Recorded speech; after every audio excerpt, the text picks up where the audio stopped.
This is Chaos Theory and Cosmic Chisme, where we put the chaos into theory and spill the tea about the connections between us, nature, and everything in between. So join us in unraveling the cosmic secrets and coincidences we just couldn't ignore.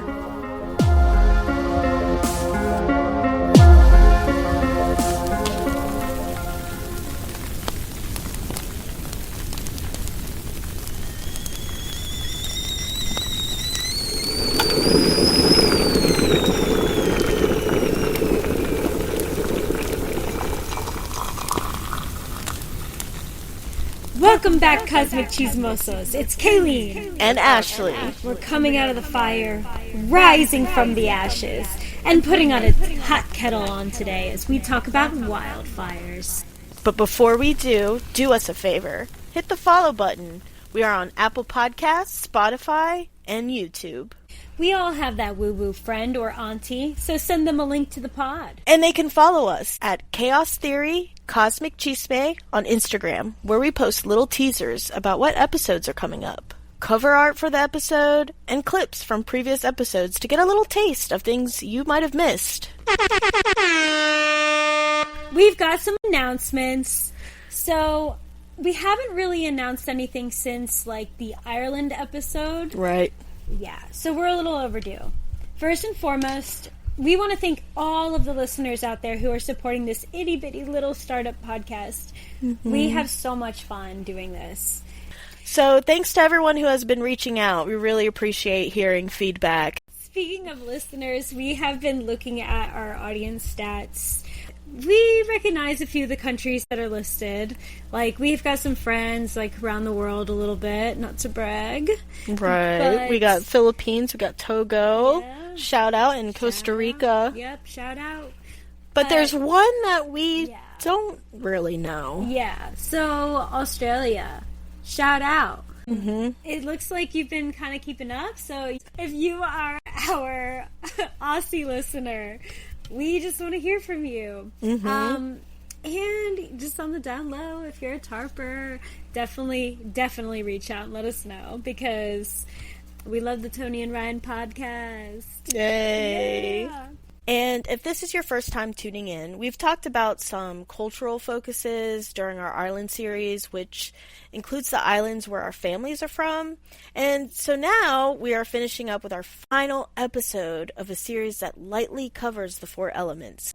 The four elements from which all things are created, which are earth, air, fire, and water. So, ending with today's episode, we are talking about wildfires. And next week, we are moving on to some other fun stuff. We've got a full month of spooky topics coming up for October, so stay tuned. I'm so excited about that. Me too. And we might even throw in a bonus episode, so stay tuned. We'll keep you posted. And we do post every other Thursday, but that might change in the future. We'll see. Yeah. Ashley, I am fired up about some stuff, and I gotta tell you about it, okay? I'm excited. So, remember earlier this year, Los Angeles, California experienced their worst wildfires to date. Santa Monica, Pacific Palisades, Topanga, Malibu, Altadena, Pasadena, and Eaton Canyon were all tremendously affected by these raging fires from January 7th to January 31st. And they destroyed 40,000 acres of land and over 16,000 structures. The fires took the lives of 12 people and injured and affected countless more. Apparently there's a lot of reasons why these horrific fires have been going on. And one of the major reasons is because of colonization of the land. Which you wouldn't think of. Right. You can colonize the people, all this stuff, but colonizing the land, you're like, what does that even mean, right? We've talked a lot about colonization and stuff through our like first 4 episodes. We talked about like Ponce de Leon, Magellan, you know, the entire Church of England. Right. Yeah. Polynesians. Yeah, yeah. We didn't get into the nitty-gritty of like who colonized them, but we did talk about in the Polynesian episode sort of how colonization did affect them, though. We talked about the after effects, like fish population going down and all that stuff. Remember? Yeah. So, like, to kind of get specific about the kinds of changes that were happening to the land, is that, like, California used to be a part of Mexico, along with a few other southern states, and they were building these, like, big ranches. And so throughout California, because that's primarily, like, where we're talking about, is California, and how they had to clear a bunch of vegetation, like, just all kinds of different, like, plant life and everything, which, like, flattened the land and also dried out the land. Another way that, like, the West was impacted was during the gold rush as well. They were just tearing up the land looking for gold, you know? Yeah. So everything was, like, so disrupted. So that's, like, a big way that, like, colonization affected the land out west. In current day, there are all these policies in areas of high wildfires that are more restrictive than anything. So the longer periods of time that pass where dead trees and dry brush build up, and it's not raining, because California is definitely not known for its rain. It's known for its large drought periods. Right. That they're more likely that a simple spark can light up acres and acres of land. So we're going to talk about what we can actually do about it and what can be done. So I watched this documentary about these native ladies who are helping to control and prevent those fires that I've been talking about. Because we both are familiar, right, that California and the West have all these issues with wildfires. And like I mentioned, there's a reason. But I watched this documentary about these women. They are the Yurok and the Kurok tribes. Forgive my pronunciation. They practice these ancient cultural practices like control burning of the land. And do you know what control burning is? I'm thinking they have a fire and they just control it, I guess. Basically, it's the intentional burning of the land before it becomes overwhelmed with too much dead forest. So, like dead leaves, dead sticks, brush, etc. But they also harvest materials throughout the forest. So they make these traditional baskets from hazel. And so that kind of declutters the forest a bit. And it takes some of that kindling away. Okay. It's just getting ahead of the problem, which, for whatever reason, this country, like, refuses to do. I'm going to get on a tangent for a hot second, but it's literally why health and wellness is so important. It's also why, like, cleaning up the forest is so important. It's why it's just important to, like, get ahead of it before it becomes a full-blown problem, and then millions and millions and millions of dollars are thrown at the problem after the fact, and it's just an insane way to live for me. Anyway, well, I'm probably going to get into it more throughout this episode, but I decided to get that out. Okay, so these ladies of the Yurok and Kurok tribes, just a little bit of backstory about them. Back in the 1800s, white settlers used to actually shoot members of these tribes if they were seen performing a controlled burn, which is just bullshit. So, because they didn't understand what they were doing, they thought they were just, like, mindlessly setting fire to the land. And their only thought process was like, but fire is bad. Like, a very simpleton way of thinking. Mm-hmm. So then they went to the point of killing the tribal members who were literally just taking care of the land like they've been doing for generations and generations. Mind your business. Mind your business. You just came here and been like, wait, you're doing it wrong. I've lived here the whole time. You all come in and you're telling me how to live on this land that I've been here longer than you. Exactly. And we're going to probably talk about this a few more times in different episodes, because in our last episode about wind, we talk about tornadoes. And before white settlers came, natives were still dealing with that weather, with the tornadoes and everything. So We'll probably get into this in another episode. But let me tell you, it wasn't the way that the white settlers did, okay? There's a big difference. Okay, so they were literally killing these people up until the 1930s. That's pretty late. Yeah, that's quite a bit of time. That's over 100 years. And to think that at that time, they weren't even exploring the West. They've probably been out in the West if this started in the 1800s, And 1776 is when we officially became a country. So, like, what, maybe 30 years? Maybe? You know, of them going out there and they're just like, wait, this place. And you know what? I don't know how many places you've worked where you've been there through a transition of power. Yeah. I've been there. I've worked through a few restaurants who got bought out by larger companies.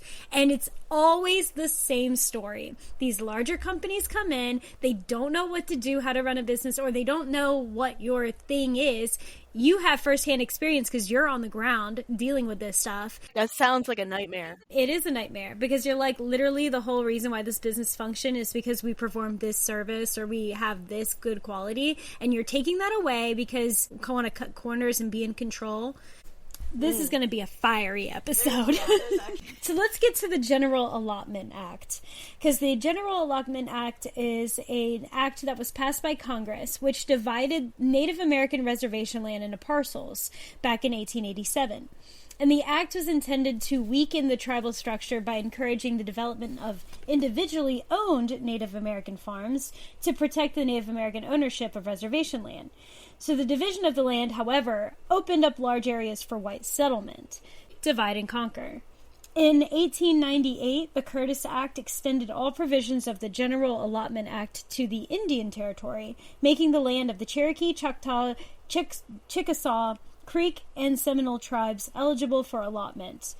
Before the General Allotment Act was repealed in 1934, the U.S. government, in addition to land swindlers, had divested Native Americans of about 90 million acres, or close to 2/3 of their land.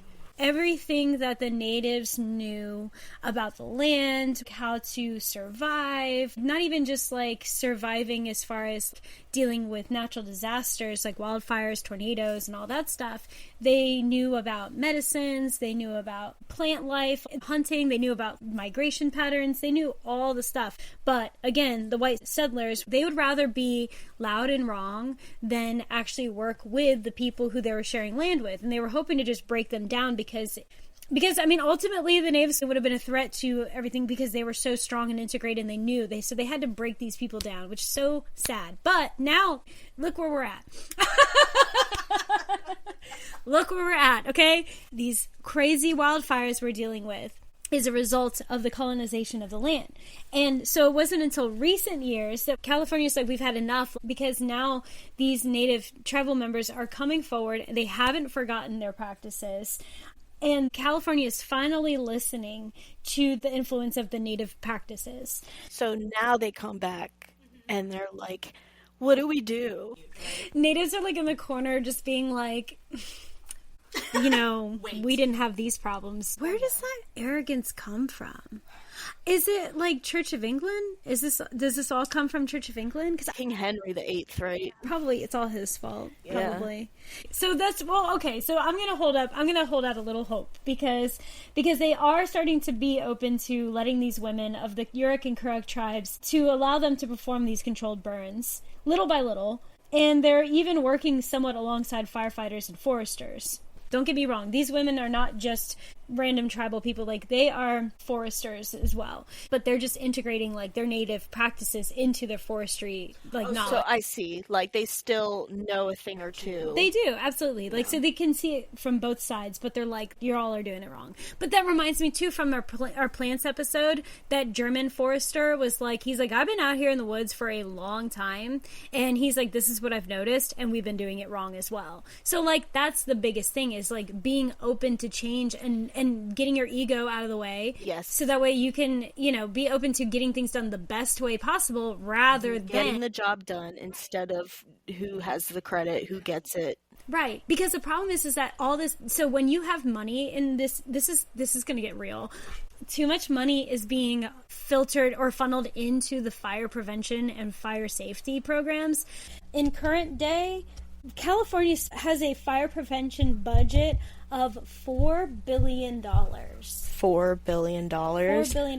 Like, what is that money even going to? Billion. Yeah, billion. Like, and it's not pay? making any difference. Right. I mean, that's, at least from what we're seeing, it's only getting worse. And I know that, like we mentioned before, like climate change and everything like that, we can talk about that all day, but like, we can't just throw money at a problem and expect it to go away. We have to use our minds, you know? We got to go with the natural harmony and the natural balance of, you know, nature. And so when you can do something for cheap or for free or with very limited funds, they're still trying to figure out ways to allocate those funds because they don't want to lose out on getting like millions of dollars. But that's how a lot of charities and foundations and stuff work, is they need to justify what to put that money towards. And if you don't solve the problem, then you continue to get the money flow. But if you do solve the problem, then you're like, well, now we're going to lose out on this money because they were like, well, we don't need to give you millions and millions of dollars anymore. So that's the problem, is that we are so focused. I don't care. I'm saying it. This is a fire-ass episode, and we're going to get fired the fuck up.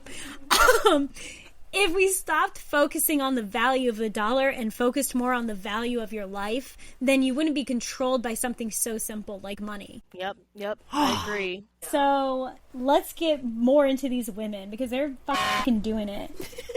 Okay. So progress is being made.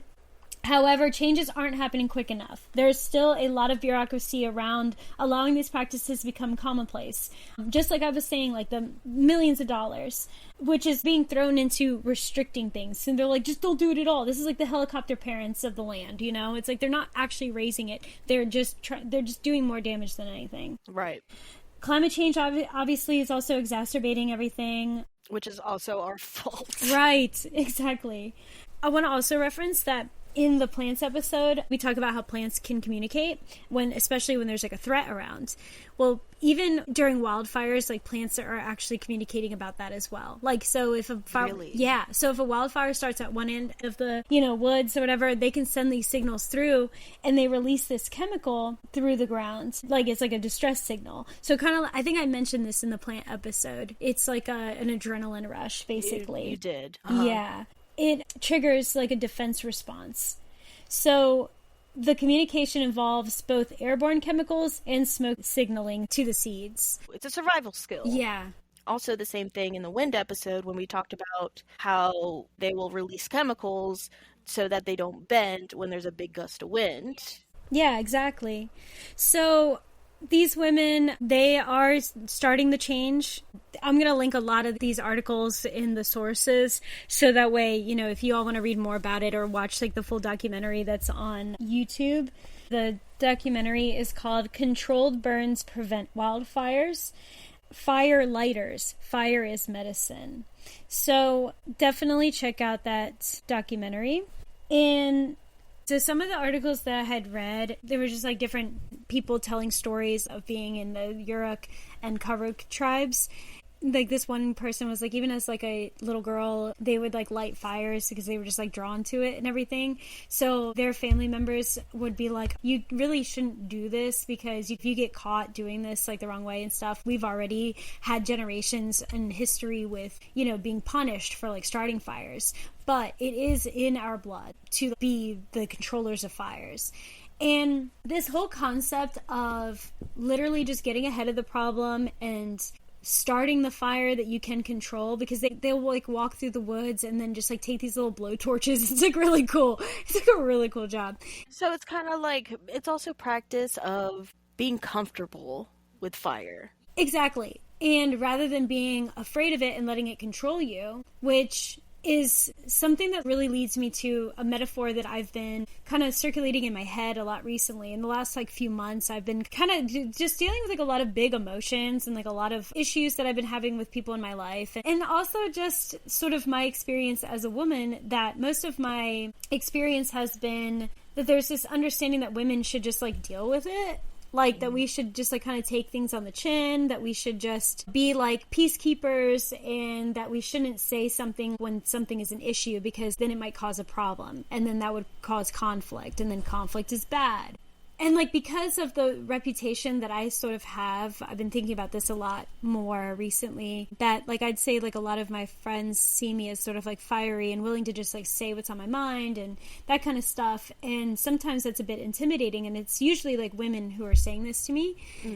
through reading about the work that these women are doing through the literal sense of doing controlled burns and burning through dead brush and burning through all of this, it's made me think a lot about how we can do that in our own lives in an emotional way. Okay, yeah, I like that. I like that metaphor. Yeah, because when you let things build up, like the dead brush and the dead leaves being a metaphor for things that bother you, it eventually can explode into a wildfire, you know? And for me, that is a lot how I experience emotions. Is like, it's like I feel like a fire-breathing dragon, you know, sometimes just being so passionate and upset and just burning through everything in all directions, you know? And then you get to a point where you're like destroying things that you never intended to destroy, because it wasn't just like dead brush, it was like a relationship or you know, somebody that you cared about, you like hurt their feelings to a point where it's repair that you need to now then focus on.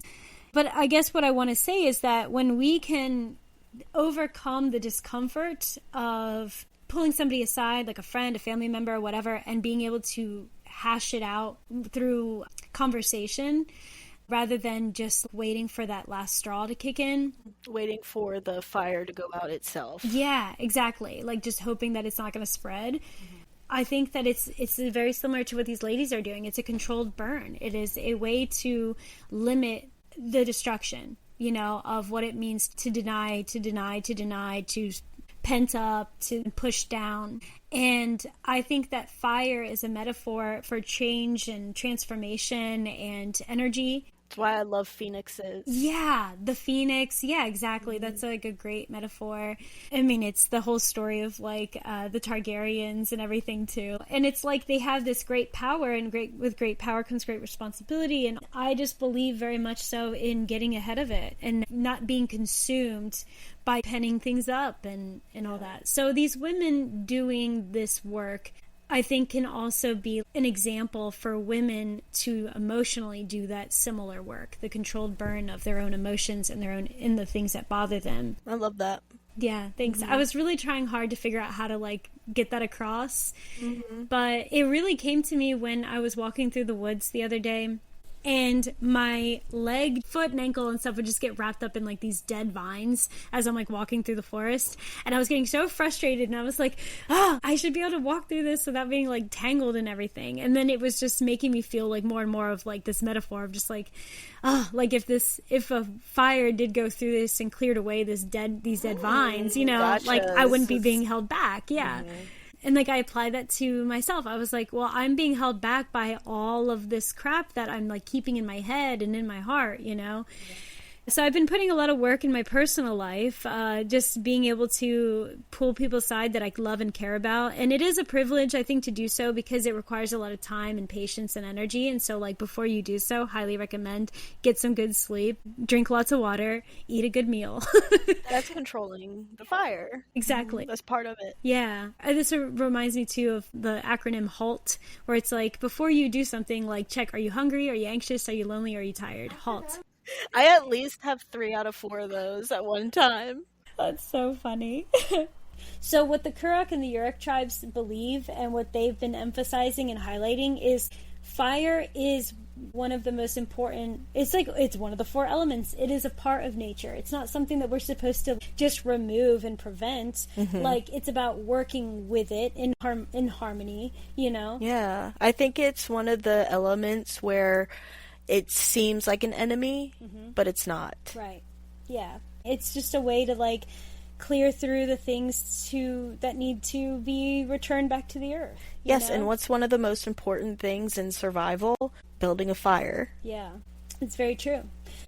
Okay, I want to get back to the elements, but before I do, I'm going to talk about how the way that we're returning back to the land, the story that I've been telling you all about the Uruk and the Kuruk tribes, this controlled burning technique has only been brought back into the realm of fire prevention in 2021. That was 4 years ago that they were finally like, oh, okay, I guess we'll listen to these people who have been tending to the land for Did it take COVID for the... Essentially. Like, Yeah. I mean, maybe. I didn't fully dive into, like, that transition of, like, finally paying attention, but it's dumbfounding to me how new this is. We're kind of late. Yeah. Because, I mean, so the things that they were throwing that money to, $4 billion, you're asking, like, you might be thinking, like, what are you actually buying with $4 billion, right? You know, so equipment, of course, fire trucks, fire equipment. It does add up, I get that, but $4 billion. $4 billion. What other things are they spending this money on? They're spending it on sensors and cameras. So they're just all they're doing is early detection. Like early detection of a problem. They still didn't want to go back and try to actually figure out like the pattern in which this is happening and why, and how to like actually get ahead of it. So then they're spending money on more watchtowers and stuff. Again, all good and well to like spot the problem starting to finally happen. Yeah. But I can't imagine that it would cost any absurd amount of money to supply some tribal people. The math's not mathing. I feel like in that budget cut, remember I mentioned about like how all this money starts to get involved, it becomes very bureaucratic because they don't want to lose that money because, I mean...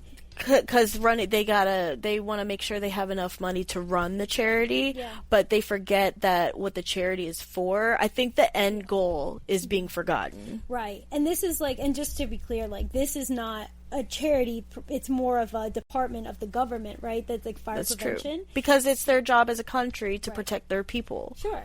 And so when you have fire prevention, okay, so that's like one appendage of like the government spending.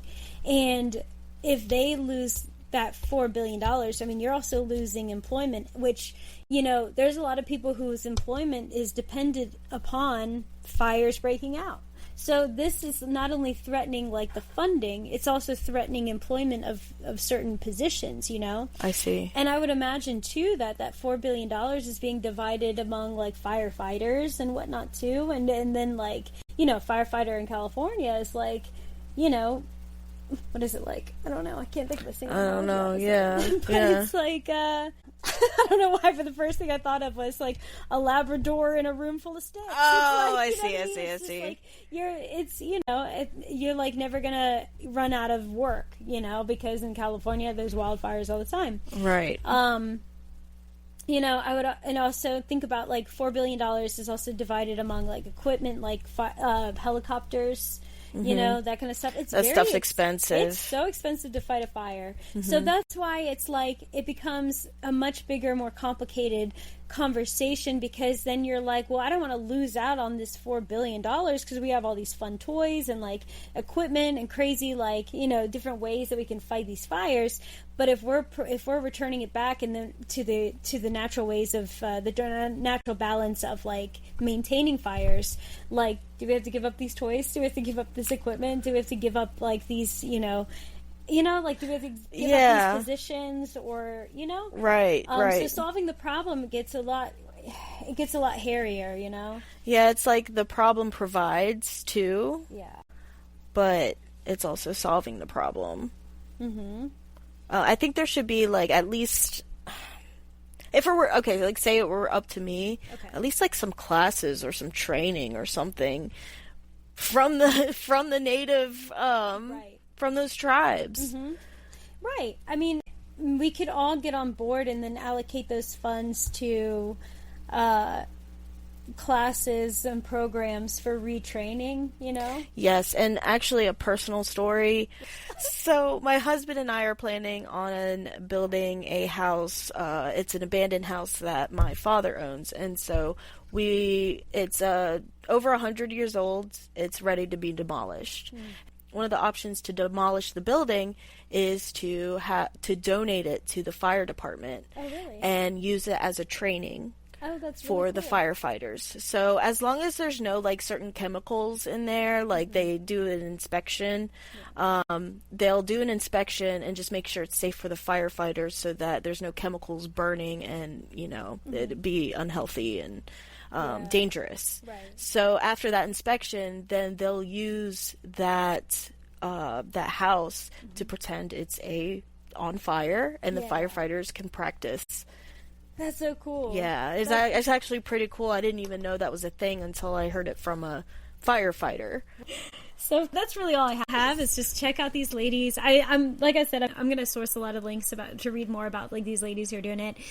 This is something that needs to be done, all throughout like areas with any sort of fire management issues and stuff. We need to just return back to the land, caretaking it, going with the natural patterns of everything, sharing knowledge, sharing skills, teaching. Yeah. But so let's get into the zodiac. So we're going to talk about the final element, fire, and the final 3 zodiac signs. We've covered water, we've covered earth, we've covered air. Fire is what's left. We've got Aries, Leo, and Sagittarius. Aries is from March 21st to April 19th. Okay. Leo is from July 23rd to August 22nd. And Sagittarius is November 22nd to December 21st. Okay, so let's start with Aries. Aries is a cardinal sign. It is the initiator. It's the spark. It's the birth. It's new beginnings. They are the fire starters, and they are the youngest sign of the zodiac wheel. So they're like the newborn babies of all of the zodiac. But they come out with this intensity of let's just act before we think about everything. That's terrifying. So as a Virgo, that's terrifying. And 2 of the most important people in my life are both Aries. Low-key, I've been a little scared for you, but... But it's okay. It'll be okay. I do have some Aries in my life as well. So basically, if you think about the zodiac wheel, Aries comes right after Pisces. So Pisces being the oldest in the wheel, they come right after Pisces. After Pisces has been deep in the ocean, going on their long Mecca trips of emotions and thoughts and just pondering everything. It's almost like that Phoenix rebirth where it's like it all bursts into flames in an Aries, and we just start all over again. Because if you think of the zodiac wheel as like the circle of life, as in the stages of our lives as well, we can't just get stuck thinking about things. You can't just get stuck wandering, It's ready, set, go. Exactly. It's that pistol shot at the beginning of a race. So they get things moving, because you've got to do something with all that time that you've thought about everything and just get it going again. And it's funny because Aries are opposite Libra, so that's why I stay close to you in your life. That's why I'm not worried about the Aries in your life, because I'm literally opposite Aries on the wheel. So while Aries is like no thinking, quick trigger, like that match, Libra is weighing out every single thing. As we're talking about this, it's starting to make more sense about the Aries in my life. Really? What I think is so funny too is that there's like little physical traits about Aries too that I've heard people talk about. Physical traits? We will talk about this because there's I know a bunch of them. I don't know all of them, but I know a bunch of them. Okay. Like Tauruses tend to have like bigger foreheads and stockier bodies. Aries have big, wide baby eyes. That's adorable and accurate. And then I don't know about the Aries in your life, but they also have said that Aries will have like a little dimple in their chin.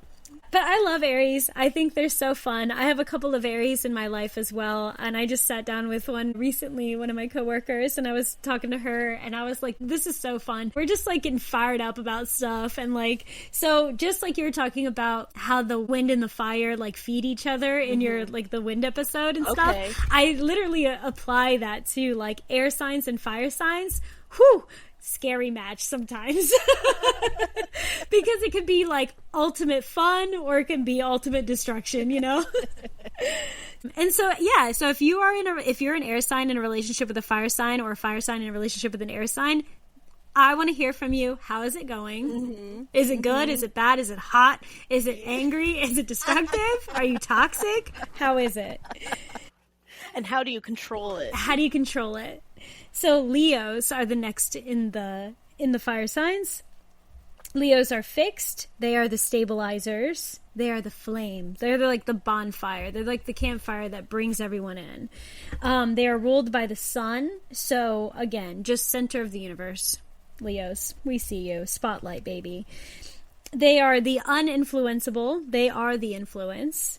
and they pull others into their orbit. They are the royal ruler of self, and they are intensely focused on what they are doing.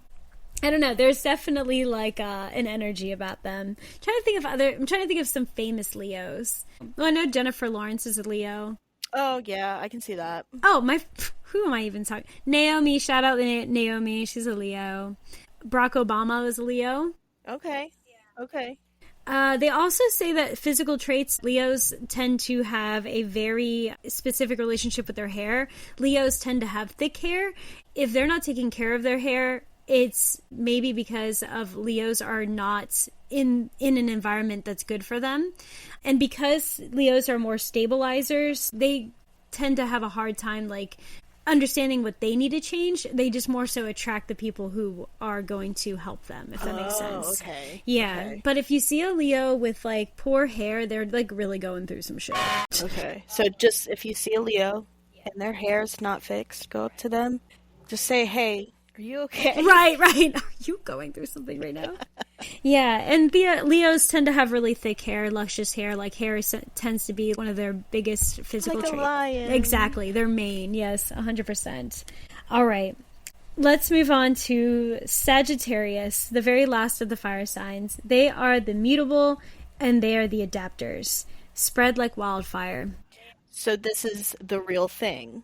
So if Aries is the striking of the match, Leo is the flame, and Sagittarius is the fire that spreads. Perfect. Yeah. So they always find a way, just like a wildfire. Wildfire is very hard to contain. It's very hard to stop. I'm just laughing because Kayleen has a lot of Sagittariuses in her life. Yes. And it could not apply and my better. My moon sign is a Sagittarius. So I'm just like thinking about how when I get on an emotion about something, I'm like, can't be stopped. Like, literally why my partner is a water sign. It's like literally he's 3 firemen in one. Just it's triple water sign. So they're always finding a way, but that also can be a very good thing. It's like a Sagittarius could be destructive, but they can also be very creative. So some Sagittarians to note: Britney Spears, Christina Aguilera, 2 major hitters in the Sagittarian world. They're all about outward expansion. They're the journeyers, the travelers. Sagittarians usually love to travel. If they're not traveling, they're writing about... Oh, when we just talked about Ireland. We talked about how Maud Gunn is a Sagittarius. Oh, yeah. You know? Okay. Yeah. So she was like, we're going to spread the word, you know? Mm-hmm. I guess like they were saying how Sagittarius' counterpart is Capricorn, and Capricorn is like representing the mountains and stuff as well, and we'll get into that in another episode. But they say fire travels faster uphill because heat rises. So like that counterpart is like a partnership. So it's just sort of like adding fuel to the fire, right? So if there's any Sagittarius Capricorn combos, I want to hear about it. Sagittarians are also good storytellers. And they are the sages of humanity, which I think is interesting because I want to talk about how... What do you mean by sages of humanity? Okay, a sage is a profoundly wise person known for their judgment and experience, acting as a spiritual teacher, philosopher, or counselor. Okay, gotcha. I get it. The way that I think about it is like the zodiac wheel, from Aries to Taurus to Gemini to Cancer, and like as you go through each of the zodiac signs... Virgo into Libra, Libra into Scorpio, Scorpio into Sagittarius. The way that I think about that, sages of humanity, the reason why it follows Scorpio is because Scorpio is more of like the underworld and like the darkness. Yeah. So it's sort of like Sagittarius represents the wisdom that comes from that darkness, of exploring all the depths of dark behavior, dark psychology, the dark arts, like Scorpio being of the underworld. It's like the wisdom that came from that darkness. Sagittarius is like the phoenix that comes from the ashes, you know? I like to put it all together. It's pretty on point with the people that I know. Yeah. I know a lot of Sagittarius, and I know because of you. Yeah. Sagittarius season, I guess, is really busy for you because you got all the birthdays and everything. Well, that's true too. If you think about Sagittarius season, it's the season of the most traveling. It's traveling for the holidays, November 22nd through December 21st. Yep. Like, think about it. You got Thanksgiving, Christmas. Right. There's a bunch of holidays. Right. There's just a lot. Yeah. People tend to travel. And then it's like people are running around doing their shopping during that time too. So we're like, Black Friday. Right. It's a hustle bustle time. It's a hustle bustle season. And Sagittarians are the hustle bustlers. So from a campfire to the forest ablaze to the single flick of a lighter with a cigarette meeting the lips of a stranger, fire brings us together. And just like fire, so does gossip. So keep gossiping.